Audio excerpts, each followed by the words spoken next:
হরে কৃষ্ণ বন্ধুরা, তো আজকে আপনাদেরকে জানাবো যে ভগবান যা করেন তা মঙ্গলের জন্যই করেন। তা একটি ছোট্ট আধ্যাত্মিক চেতনার গল্পের মধ্যে দিয়ে আপনাদেরকে বোঝানোর চেষ্টা করব। ভিডিওটা যদি ভালো লাগে আমার চ্যানেলে অবশ্যই লাইক শেয়ার কমেন্ট দিয়ে চ্যানেলটি সাবস্ক্রাইব করে পাশে থাকবেন। এক ভক্তের কাহিনী। একজন ভক্ত ছিল, সেই ভক্ত প্রত্যেক দিন এক মন্দিরে কিন্তু ঝাড়ু দিতেন। এবার ঝাড়ু দিতে দিতে একদিন হঠাৎ তার চৈতন্য উদয় হলো। এবার তিনি ভগবানকে বললেন যে, হে ভগবান, তুমি তো করুণাময়, তুমি তো সকলের মঙ্গল করো, কিন্তু তুমি এমনভাবে সবসময় দাঁড়িয়ে থাকো, তোমার তো কোনো সময়ই একটু আরাম হয় না, রেস্ট হয় না। তো দয়া করে তোমার জায়গাটা যদি আমাকে দাও, আর আমি যদি তোমার জায়গাটা পাই, তাহলে একটু কিছুক্ষণ বিশ্রাম নিতে পারি। ভগবান যখন এই ভক্তের কথা শুনলো, তো কোনো ভক্ত যদি মন থেকে ভগবানকে ভালোবাসে, তার কাছে প্রার্থনা জানায়, ভগবান ফেলে কিন্তু থাকতে পারেন না। তো কী করলেন, ভক্তকে দেখা দিলেন, বলছে তাই তুমি আমার জায়গায় আসবে আর আমি তোমার জায়গায় যাব, তাহলে তুমি খুশি হবে? বলছে অবশ্যই খুশি হব, তোমার একটু বিশ্রাম হবে। ভগবান বলছে ঠিক আছে, তোমাকে আমি আগামীকাল সকালবেলা তুমি মন্দিরে এসো, আমার জায়গায় তুমি দাঁড়িয়ে থাকবে আর তোমার জায়গায় আমি থাকব, ঠিক আছে? বলছে অবশ্যই। বলছে একটা কথা, একটা কিন্তু শর্ত থাকবে, যে যাই কিছু করুক কিন্তু তোমাকে কিচ্ছু বলা হবে না, আমি যেমন করে দাঁড়িয়ে আছি তেমনি তোমাকেও দাঁড়িয়ে থাকতে হবে।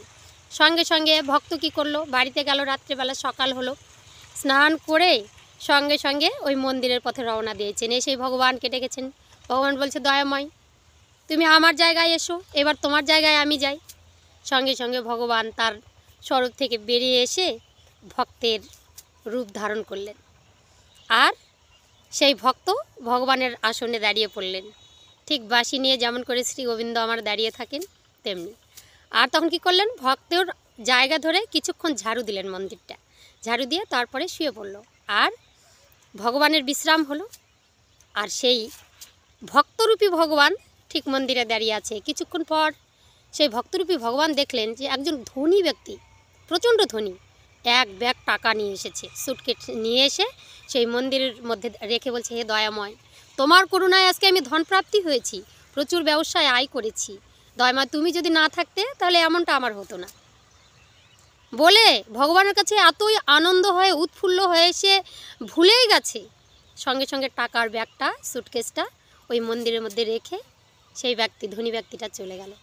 কিছুক্ষণ পরে আর একজন ভিখারি ব্যক্তি প্রত্যেক দিন আসেন আর প্রত্যেক দিন ভগবানের কাছে কামনা করেন, হে দয়াময়, তুমি আমায় এমন ভিখারি করেছো, আমার ভাত জোটে না, প্রত্যেক দিন একটু যদি ধনপ্রাপ্তি হতাম তাহলে কত মঙ্গল হতো, খেতে পাই না, একদিন খাই একদিন না খেয়ে থাকি, তো তুমি একটু করুণা করো ভগবান, আমাকে কিছু টাকা দাও, তাহলে আমার একটু উপকার হতো।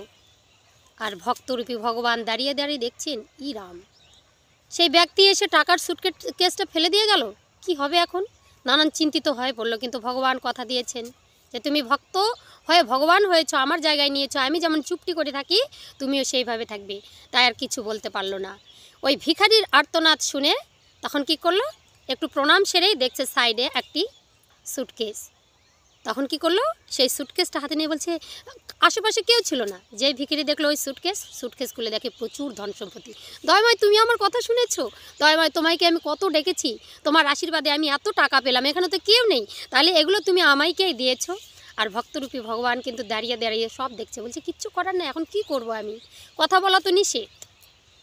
আর এদিকে ভগবান বিশ্রাম নিচ্ছেন, আর ভিখারি সেই সুটকেসটা নিয়ে গেল, বলছে কি করব এখন, সে তো কিছুই করতে পারছে না। সঙ্গে সঙ্গে কিছুক্ষণ পরে আর একজন সৈনিক চলে এলো, মানে ইন্টারভিউ দিতে যাবে, ভিন দেশে জাহাজে যাত্রা করতে হবে। এবার মন্দিরে এসে বলছে, দয়াময় তুমি আমায় করুণা করো, আমি যেন ইন্টারভিউ দিয়ে পাশ করতে পারি, আমার যেন চাকরিটা হয়ে যায়। সঙ্গে সঙ্গে ভগবানের কাছে আনয় বিনয় করছে। আর এদিকে প্রথম ব্যক্তি, যেজন ব্যক্তি ওই সুটকেসটা রেখে গেছিলো, সঙ্গে সঙ্গে চলে এসেছে, এই আমার সুটকেসটা নিয়েছিস, তুই ছাড়া এই মন্দিরে কেউ নেই, তুই আমার সুটকেসটা নিয়েছিস। আর ভক্তরূপী ভগবান দেখছি, এ কি আশ্চর্য, একজন সুটকেস রেখে গেল আর একজন নিয়ে গেল, আর এই যে স্টুডেন্ট ছাত্রটা এসেছে তাকে চোর ধরছে। সঙ্গে বলছে মিথ্যা কথা বলবি না, বল নিয়েছিস কিনা, যদি না দিস তাহলে এখনই পুলিশে, থানা পুলিশ করে পুলিশে এসে সেই সৈনিকটাকে ধরে নিয়ে চলে গেল। আর সঙ্গে সঙ্গে ওই ভক্তরূপী ভগবান আশ্চর্য হয়ে গেল, দয়াময় এ তোমার কেমন বিচার, একজন দিয়ে গেল আর একজন নিয়ে গেল, আর যেজন ব্যক্তি কিছুই জানে না তাকে তুমি কারাদণ্ডে আবদ্ধ করে দিলে। সঙ্গে সঙ্গে সন্ধ্যা ঘনিয়ে এলো, ভক্তের সময় শেষ। ভগবান এবার নিজের স্বরূপে আসবেন। এসে বলছে, ভক্ত তুমি বেরিয়ে এসো, এবার আমি আমার আসনে যাচ্ছি। বলছে, তার আগে একটি কথা বলতে চাই ভগবান তোমাকে। বলছে, এ কি হলো, এ কেমন তোমার লীলা, যে টাকা রেখে গেল আর একজন টাকা নিয়ে গেল, এ কেমন লীলা? তুমি যে বলেছো যা হয় সব ভালোর জন্য হয়, তাহলে কি করে হলো? বলছো, এই কথা তোমাকে আমি বলেছিলাম চুপটু করে থাকতে, তাই চুপ করেছিলে। তবে শোনো ভক্ত, যেজন ব্যক্তি ওই যে প্রথম স্যুটকেস রেখে গেল, ওর পিছনে গুন্ডা তাড়া করেছিল, ক্রিমিনাল তাড়া করেছিল। ওই স্যুটকেসটা যদি এখানে না রেখে যেত, তাহলে ওই স্যুটকেসের জন্য তাকে আজকে প্রাণে মেরে ফেলা হতো। তাই তাকে আমি ওই স্যুটকেসটা রেখে বাড়িতে বিদায় করে দিয়েছি। আর দ্বিতীয়জন, যেজন ব্যক্তি ওই টাকাগুলো পেল, যে তুমি জানো না, সে প্রত্যেক দিন আমার মন্দিরে এসে আর্তনাদ করে, একটু টাকার জন্য ধনপ্রাপ্তি সবসময় কামনা করে, তাই তাকে টাকাগুলো পাইয়ে দিয়েছি। ঠিক করিনি আমি? বলছে হ্যাঁ। বলছে, আর সৈনিক ছেলেটা, স্টুডেন্ট, ও তো কোনো অপরাধ করেনি, সে যে বন্দি থেকে গেল। বলছে, ও এ দেশ থেকে অন্য দেশে ইন্টারভিউতে যাবে, আর যে জাহাজে স্টিমারে যাবে সেটার অ্যাক্সিডেন্ট যোগ ছিল, যার জন্য ওকে আমি কারাদণ্ডে নিয়ে গিয়েছি। একটু পরে সে বেকসুর খালাস হয়ে যাবে, সেও ছাড়া পেয়ে যাবে। বলছে, দয়াময় তুমি যা করো সব মঙ্গলের জন্যই করো, এই তোমার বিচার। হরে কৃষ্ণ, রাধে রাধে, জয় নিতাই, জয় গৌর। যদি আপনাদের ভিডিওটা ভালো লাগে অবশ্যই লাইক, শেয়ার আর কমেন্ট করে বন্ধুরা পাশে থেকো। হরে কৃষ্ণ।